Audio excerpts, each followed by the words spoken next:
Miembros de la Dirección de Inteligencia del DAS consultaron información sobre el expresidente César Gaviria días antes y horas antes del asesinato de su hermana Liliana.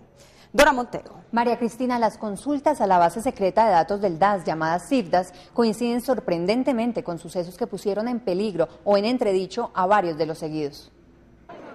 El 27 de abril de 2006 fueron asesinados en Dos Quebradas Risaralda Liliana, la hermana del expresidente César Gaviria, y un agente de policía que la escoltaba.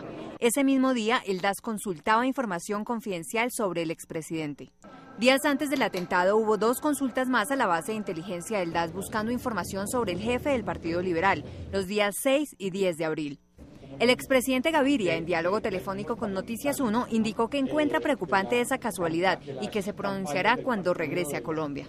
En el CIFDAS, la base secreta del DAS, también aparecen registradas consultas 2 semanas antes de que el exministro de Defensa, Rafael Pardo, fuera acusado públicamente por Juan Manuel Santos de tener acuerdos secretos con las FARC. Buena parte de esas intercepciones corresponden a la campaña electoral del 2006, que venía desde el 2005 y que tuvo, digamos, picos de intensidad en algunos momentos cuando me acusa el gobierno de hacer una alianza con las FARC. Incluso cuando el gobierno se retractó, apareció una nueva consulta sobre Rafael Pardo.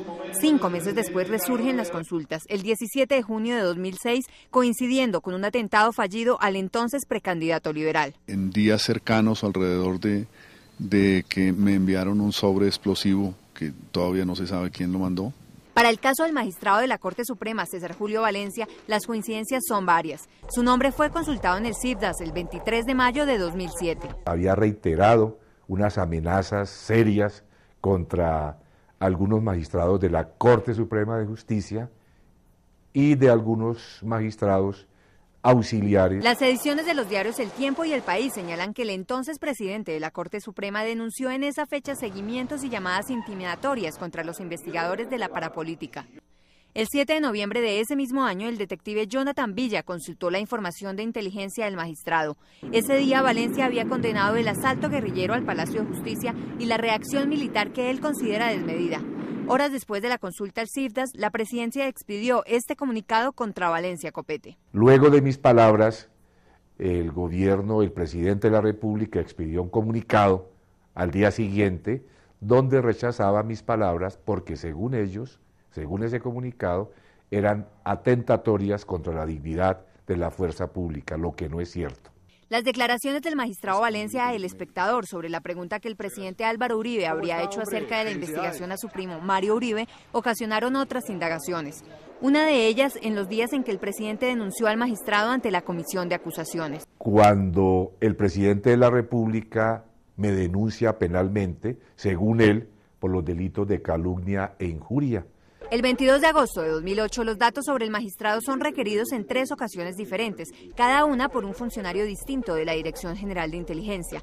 Ese día, Valencia había entregado declaraciones que le molestaron al gobierno. Como presidente de la Corte y vocero de la misma, debía acudir a la Comisión Primera del Senado para exponer un concepto según el cual esta corporación era partidaria de volver a crear el Ministerio de Justicia.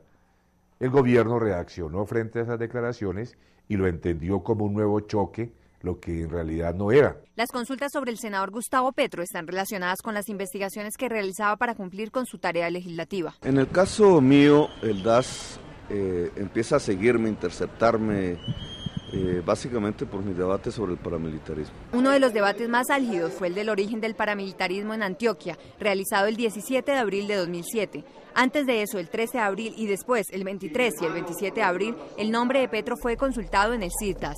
Lo hace cuando el debate sobre el paramilitarismo en Antioquia, que puso muy nervioso al gobierno, a José Obdulio, al presidente, y efectivamente para esa fecha empieza una gran oleada de interceptaciones. Para las víctimas de los seguimientos, las coincidencias son muy graves. Es inteligencia política, es el uso de la inteligencia del Estado con fines políticos. Estos son hechos que me dejan a mí verdaderamente muy preocupado porque implica que ha habido una verdadera cacería contra la Corte Suprema de Justicia y contra quien le habla también una persecución que no tiene antecedente en la historia del país. Los seguimientos a organizaciones no gubernamentales parecen coincidir también con los momentos de mayor tensión con el gobierno nacional.